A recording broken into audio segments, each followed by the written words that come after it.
नमस्कार। बड़ा sensitive topic है और हमारे बच्चों को, हमारे समाज में बच्चों को करप्ट कौन बना रहा है। सबसे पहले तो हम ये समझते हैं कि करप्शन होता क्या है। थोड़ी सी सरल भाषा में, हम किसी भी दफ्तर में काम कराने जाते हैं और दफ्तर का जब बाबू हमसे बोलता है कि फाइल को आगे पहुंचाने में 25 रुपये लगेंगे, तो आज तो हालांकि हमें बहुत अजीब नहीं लगता, बट है बहुत अजीब बात। जिस फाइल को आगे पहुंचाने के लिए उसको सैलरी दी जाती है, वेतन दिया जाता है और अच्छी खासी सैलरी दी जाती है, फिर वो हमसे 25 रुपये या 30 रुपये या जो भी पैसे एक्स्ट्रा मांगता है, वो किस चीज़ के मांगता है, उसको बोलते हैं करप्शन। मतलब कि जिस काम के लिए आपको वहां रखा गया है, उस काम के लिए जो आपको रकम दी जा रही है, जो मेहनताना दिया जा रहा है, उसके अलावा आप अलग से एक्सपेक्ट कर रहे हो। तो जब ये बात बच्चों पे लागू होती है तो करप्शन की बात कहाँ से आ गई। आपने देखा है आपके बच्चे आजकल हर छोटी छोटी सी चीज़ों पे कुछ ना कुछ मांगते हैं आपसे। हर कुछ भी अचीव करने के बाद वो आपसे बोलते हैं कि मेरा रिजल्ट अगर ऐसा आया तो आप मुझे ये दिलाओगे, मैंने अगर वो कर दिया तो आप मुझे वो दिलाओगे, अगर मैंने ऐसा कर दिया तो आप मुझे मेरी वो पुरानी गिफ्ट जो मैंने आपसे बोली थी वो दिला दोगे। ये करप्शन है एक्चुअली। आपको अगर याद होगा, मुझे भी याद है कि हमारे बचपन में हमारे माँ बाप ने हमें कभी भी ऐसी ना तो कोई चीज़ दी, ना ही हमने कुछ ऐसा एक्सपेक्ट किया। हमें तो लोग तारीफ कर देते थे, या कभी गलती से किसी ने कुछ अच्छा बोल दिया तो उसी अप्रिसिएशन को हम अपने रिवॉर्ड माना करते थे। एक्चुअली ये समस्या अब ज़्यादा क्यों बढ़ गई है, क्यों ये चर्चा का विषय हो गया है कि बच्चे करप्ट हो रहे हैं। करप्शन मतलब मैंने आपको बताया, ये कौन कर रहा है, कहाँ से आ रहा है, ये करप्शन बच्चों के दिमाग में आ कहाँ से रहा है। बड़ी सरप्राइजिंग बात है कि आप, मैं, हम पेरेंट्स के थ्रू ही आ रहा है। उसका कोर रीजन पेरेंट्स हैं। मुझे नहीं लगता कि कोई भी दूसरा कारण उस पर इतना प्रभाव डालता है जितने पेरेंट्स डालते हैं। आपने ध्यान दिया होगा कि आपने बचपन से लेकर के, आपके जितने भी लोग मुझे सुन रहे हैं, किसी के बच्चे बहुत बड़े हो चुके होंगे या आसपास के बच्चों को जानते होंगे, हम जाने अनजाने बच्चों को बहुत ज़्यादा रिवॉर्ड्स देने की आदत हमने ही डाल दी है। स्पेशली पढ़ाई का प्रेशर बढ़ गया है पहले से ज़्यादा, स्पेशली परफॉर्मेंस का प्रेशर बहुत बढ़ गया है बच्चों पे, तो हमने रिवॉर्ड्स का प्रेशर भी बढ़ा दिया है। हर बात पे हमने रिवॉर्ड्स देने की बच्चों को आदत डाल दी है।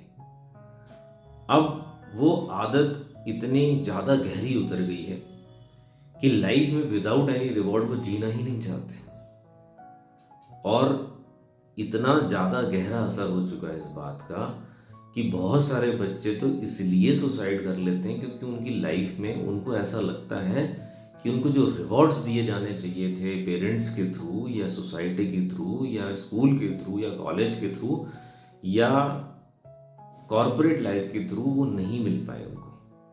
हमने बहुत सारी लाइफ खो दी है पिछले काफ़ी सालों में। काफ़ी सारे केसेस दिन पे दिन बढ़ते चले जा रहे हैं। इसके बीच कौन बोता है? हम खुद बोते हैं, हम पेरेंट्स ही बोते हैं इसके बीच। जब बच्चा बहुत छोटा सा होता है तो हम उसको बोलते हैं, बेटा जल्दी से अपना होमवर्क कर लो, फिर मैं तुम्हें छोटी सी प्यारी सी, तो तुम कल से चॉकलेट मांग रहे थे वो खिलाऊंगा या खिलाऊंगी। हमें लगता तो बहुत छोटा सा कृत्य है, बट धीरे धीरे धीरे धीरे करके हम भी उसको आदत बना देते हैं, बच्चे में भी वो आदत चली जाती है और अननोइंगली हम एक रिवॉर्डफुल लाइफ उसको जीना सिखा देते हैं। आप याद करिए, आज से बहुत साल पहले या हमारे ही बचपन में हम खेलते थे तो सिर्फ खेलते थे, खेलते थे तो सिर्फ खेलते थे। हमें ज़्यादा कुछ भी ऐसी उम्मीद नहीं होती थी कि उसमें कौन जीतेगा कौन हारेगा। हमने वहाँ पे भी रिवॉर्ड्स जोड़ दिए।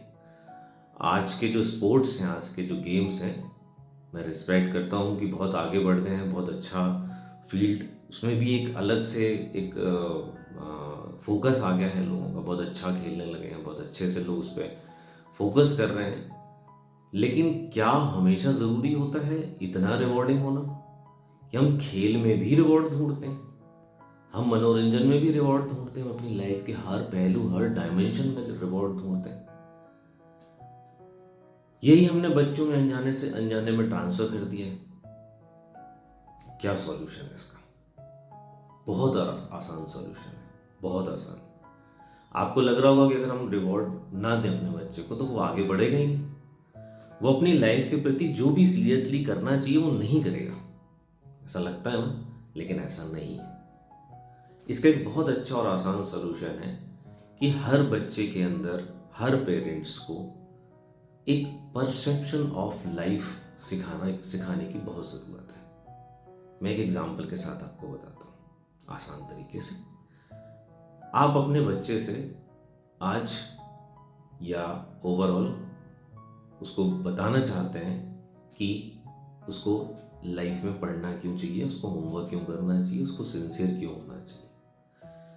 तो उसके लिए सबसे जो महत्वपूर्ण, जो सबसे ज़रूरी चीज़ है वो ये है कि वो पहले आपको अपने अंदर उतारना पड़ेगा और आपको अच्छे से समझना पड़ेगा कि सच में पढ़ाई क्यों ज़रूरी है, सच में होमवर्क क्यों ज़रूरी है, सच में लाइफ की तरफ सीरियसनेस, इस पर्टिकुलर चीज़ में आने की क्या ज़रूरत है।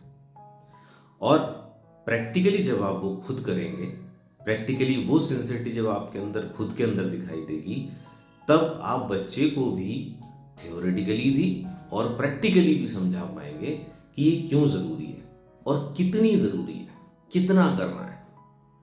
ऑब्वियसली यहाँ पे फिर अगेन एक बैलेंसिंग की बात ही आ जाती है कि बहुत सारे पेरेंट्स सोचते हैं कि मेरे बेटे को सुपरमैन होना चाहिए, मेरे बच्चे को सुपरमैन होना चाहिए, सुपर हीरो होना चाहिए हर सब्जेक्ट में, हर एंगल से। जो भी स्कूल्स में कराया जा रहा है, जो भी कॉलेजेस में कराया जा रहा है, उसमें बहुत ज़बरदस्त परफॉर्म करना चाहिए। तो वो हमारी प्रॉब्लम है। लेकिन हाँ, पर्टिकुलर एक चीज़ की जो हम बात कर रहे थे कि हम इसको कैसे सॉल्व कर सकते हैं, कैसे सॉल्यूशन ला सकते हैं, तो उसका एक ही तरीका है, वो ये कि सबसे पहले आपको खुद अपने अंदर वो चीज़ लानी होगी। फिर दूसरी बात ये कि आपके अंदर अगर आ जाती है तो आपके अंदर उसकी गहरी समझ होना भी ज़रूरी है।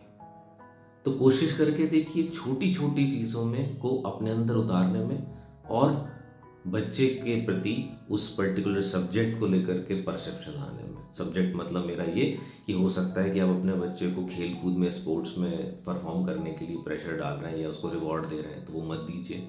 आप उसको समझाइए कि उसके लिए क्या ज़रूरी है, क्यों ज़रूरी है। हो सकता है आप एक्सरसाइज, जिम, योगा जाने के लिए उस पर प्रेशर डाल रहे हो, उसके लिए कुछ रिवॉर्ड दे रहे हो, तो उसको मत दीजिए। आप उसको समझाइए, आप उससे बात करिए और साथ में आप खुद भी जाइए। तो रिवॉर्ड की आदत आपकी भी खत्म हो जाएगी और बच्चों की भी खत्म हो जाएगी। सिंपल सा सॉल्यूशन है। इसके अलावा एक चीज़ और बहुत महत्वपूर्ण है जो ध्यान देने वाली है, वो ये है कि जब भी हम बच्चे को एज ए पेरेंट्स वो चीज़ करके दिखाते हैं जो हम उससे कह रहे होते हैं, तो 90% ऑफ टाइम पे आपके अंदर पेशेंस होना चाहिए, वो खुद ही आपसे सीख जाता है। वो आपको इतना क्लोजली वॉच कर रहा होता है जितना आप सोचते भी नहीं है। तो ये है ना बड़ा सिंपल सा तरीका, इससे दोनों काम होंगे, बच्चे की भी ग्रोथ होगी और हमारी भी ग्रोथ होगी, मतलब फैमिली की ग्रोथ होगी, और हम एक अच्छी healthy atmosphere, healthy society create कर पाएंगे। नमस्कार।